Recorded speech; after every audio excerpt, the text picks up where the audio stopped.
Okay, ich bin William Correa.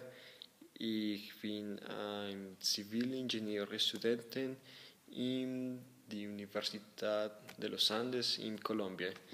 Ich bin 22 Jahre alt und ich spreche Spanisch als meine Muttersprache und ich spreche Englisch und ein bisschen Deutsch.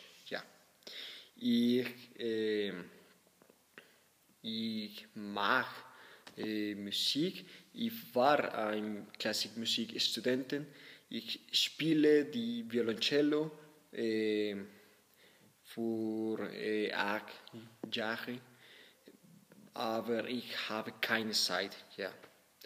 Ähm, Ich habe eine große Familie. Ich habe meinen Vater William, meine Mutter Gisela und ich habe 2 Geschwister. Der Name sind David und Sebastian.